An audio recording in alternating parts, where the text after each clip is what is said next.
May isang desisyon ako last month, no, na muntikan ng ikalugi ng aming salon business. Yo, what's up? Magandang gabi. Kumusta kayo dyan? Ako nga pala si Jeff Cinco, isang entrepreneur, isang salon owner na hindi marunong sa services. Pero meron na tayong 5 branches.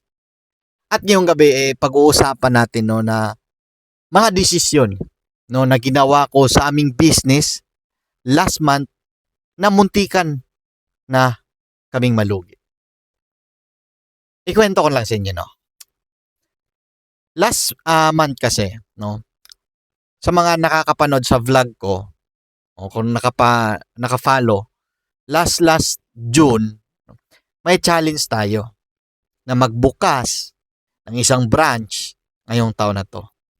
So, ang salon pala natin, inagbukas pang-apat na branch sa May Turil, Davao City noong June 2025. At mula noon, nag-challenge ako na magbukas pa ako ng isang branch ngayong taon na to.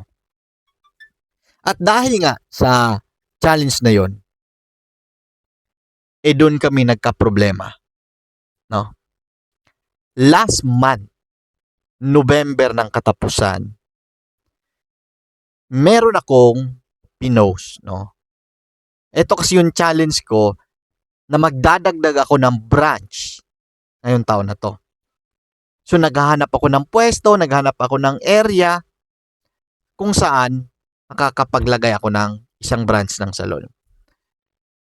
Tapos, last November, may nag-comment sa vlog natin, no? May nag-comment. Sabi niya, bilhin ko daw yung salon niya doon sa Maynila. Sa May Tondo yata, May Tondo. So, hindi ko talaga mabili yon, napakalayo. Sa Davao yung business natin. Shinare ko. At sinabi ko na hindi ako maghahanap ng salon sa malayo. Pero kung merong malapit na pwesto dito na pwedeng pagtayuan ng salon sa may Davao kasi yung target ko, mas maganda kung mag-PM sa akin. Yan yung shared post ko noon. Tapos, dumating ang mga third week, pangatlong linggo ng Nobyembre. May nag-comment. Sabi niya, PM me. Pero, dahil nga sa kabisihan natin sa buhay bilang entrepreneur, bilang negosyante, hindi ko agad siya na message o hindi ko siya na PM, no? So, yung nabot ang ilang araw, binalik-balikan ko yung mga post ko. Tapos nakita ko na may comment pala doon, no? Sabi niya, PM me. So, ngayon, tiningnan ko. Tingnan ko yung profile, okay? Tapos, minessage ko kung ano ba yung offer niya. Baka meron siyang pwesto. So sa madaling salita, no, nakakuha ako ng pwesto ng salon, no. Pina-assume niya sa akin yung pwesto nila. Kasi lilipat siya sa ibang lugar. At eto na yung problema. Bandang mga katapusan ng November, nag-chat-chat na kami, no. Ganito yung pwesto, ganito yung presyo, at ganito dito yung area. So, ako naman, no, kami ng asawa ko, pinuntahan namin yung pwesto. Pagdating namin doon, maganda. Ano yung pwesto, okay yung area. Tapos, hinanap ko yung may-ari ng building kasi gusto ko siyang kausapin, syempre. Napaka-importante nun kung kuha tayo ng pasalong-salon. Hindi lang yung owner mismo ang kakausapin natin. Kakausapin din natin yung may-ari. Kasi siya may-ari ng building. Singit ko lang yan. Tapos, eto na, nagka-presyuhan. Nagkabigayan na ng presyo. So ngayon, binigyan niyang presyo is hindi namin kinaya. Kulang yung pondo namin. Pag-uwi ko dito sa may Digos, taga Digos kasi kami. Nag-isip ako, habang sa sasakyan pa lang, tinawaran ko siya. Pero humingi din siya ng tawad. Ay, este. Binigyan na tayo ng konting palugit, no? Pero hindi pa rin kaya sa pondo namin. Hanggang sa naghanap ako ng mautangan. Naghanap ako ng mautangan dito sa messenger ko. Dami kong chinat. Pumunta ako ng bangko, nangutang ako para pang-assume doon o pagbili sa pwesto na yon. Hindi pa na-approve, no? Medyo matagal. So, 4 yung pinuntahan kong bangko, S-West, Security, ONB, at kalimutan ko yung isa.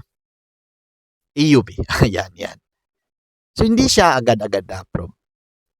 So, problema. Ngayon, kailangan na ng may-ari yung pera, no? Kasi may araw kami na itinakda na sa loob ng araw na to, babalikan namin yung pwesto. So napakatagal, no, na naghanap ako ng mauutangan. Hanggat sa wala talaga akong mahanap. Wala talaga akong nautangan. Pero gustong-gusto ko yung area na yon, yung pwesto na yon, yung salon na yon. Tiningnan ko lahat ng pondo namin, no? Yung pera namin, cash on hand. Sinulat ko lahat at pati GCash. Pati yung utang namin nangutang sa amin, siningil ko na. Siningil ko na. Pati yung isa kong motor, meron kasi akong 2 motor dito. Yung isa kong motor, ibinenta ko para makuha yung pera na yon, yung budget doon. Yun na nga, no? Dumating ang araw. Sa awa ng Diyos, no? Sumakto yung pondo ko. Pero naubos. Naubos yung backup namin. Isa kasi sa mga diskarte ko sa pagpapatakbo ng salon business meron tayong emergency fund at super emergency fund. So pati ang emergency fund na yan at super emergency fund naubos lahat, no? Dahil nga kinuha ko yung pondo. At meron tayong ibang topic dyan sa emergency fund at super emergency fund, no? Sa ating business, sa ating salon. So ngayon, pagdating namin doon, nagkabayaran na. Binigay ko na yung pera, tapos yung meron kasi kaming kontrata. Nagpapirma ko ng kontrata. Siyempre, dapat sigurado tayo, no, na malinis. Tapos, yung may-ari, kinausap ko na rin. Sa madaling salita, nakuha namin yung pwesto na yon. At buti na lang, no? Buti na lang. December ngayon. Kung nagkataon na ang buwan na to, ibandang February, June, or mga August, nakot siguradong tagilid kami. Kinakabahan na ako. Kasi yung buong pera namin sa aming salon, sa aming business, meron kasi tayong 5 branch, di ba? 2 sa Digos, isa sa Kidapawan, isa sa Turil ng Davao City, at ngayon sa Bimapa Street. Meron tayong 4 na branch. At lahat ng cash on hand ko, lahat ng pera ko, ay ipinusta ko, sinugal ko doon sa pasalong yon.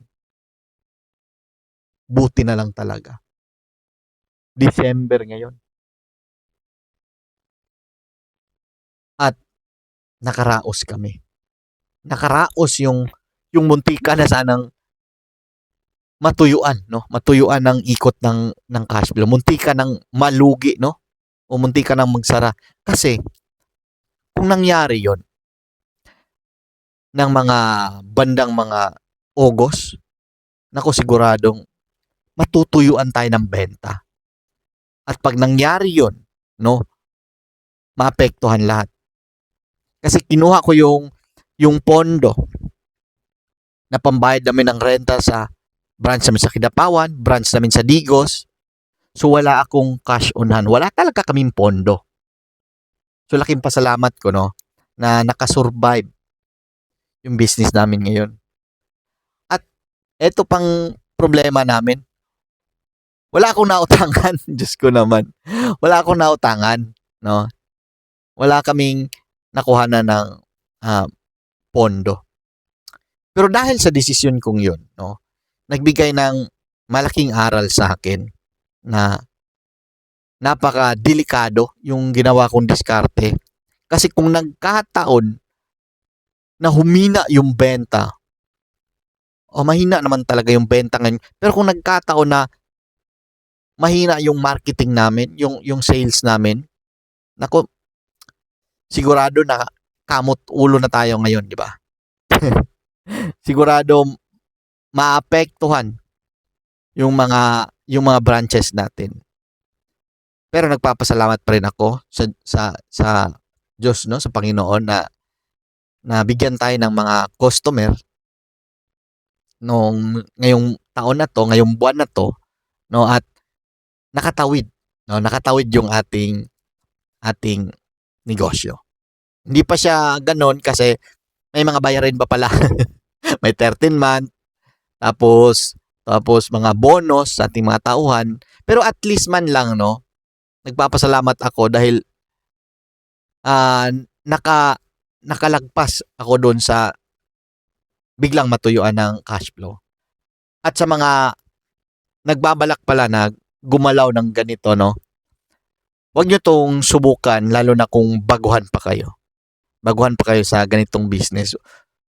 Unang-una, dapat meron kayong emergency fund na hindi nyo gagalawin.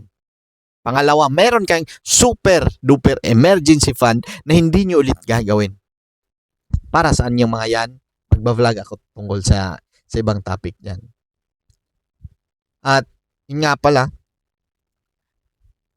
isa sa mga pinaniniwalaan ko, no, kahit na kapos, no, kinulang tayo sa resources, sa pera. Pero kung gagalaw ka, no, at planuhin mong maigi, makakausad ka. At pinaka-importante, yung marketing nyo na dapat solido. Yung sales nyo at yung marketing, walang ibang magdadala ng pera dyan sa business nyo. Yang benta lang. Kailangan may pumasok na customer para makabenta. So galingan natin dyan. At syempre, huwag kalimutan, gagalingan din sa bawat gawa. Dahil pinaka-importante sa salon business, dapat wala kayong back job. Hindi natin maiwasan. Pero, importante yun. Na kahit minimum man lang na isa sa isang buwan, okay na yun. 5, medyo madami na yan. At dito sa salon namin, pinaka-hate ko yung back job na yan. Bad trip ako dyan pag nangyari yan, no? At meron kaming policy din dyan na 4 na back job sa isang buwan, babalik ka sa pagiging salon assistant or junior stylist or matatanggal ka. So, nasa contract din namin yan. At yun lang, sa mga gusto pa lang pumasok sa ating grupo, meron tayong grupo, no, Salon Business Owners PH. Yung nabanggit ko kanina na may nag-comment, no. Grupo natin yon, Salon Business Owners PH. Pasok kayo doon at magtulungan tayo, ayusin natin yung problema sa mga tauhan, yung mga masasakit sa ulo, yung mga magnanakaw. Nanakawan ako last week lang. No, at yung mga problema sa mga late, mga absent, no, yung mga price war, ayusin natin yan, yung pababaan ng presyo, yan, susolusyonan natin yan sa ating grupo. At syempre, pasok ka rin at magtulungan tayo doon. At follow nyo rin ako, Jeff5, at i-share na to yung, sa mga kakilala nyo at kaibigan nyo. At yan lang, bye-bye, trabaho tayo.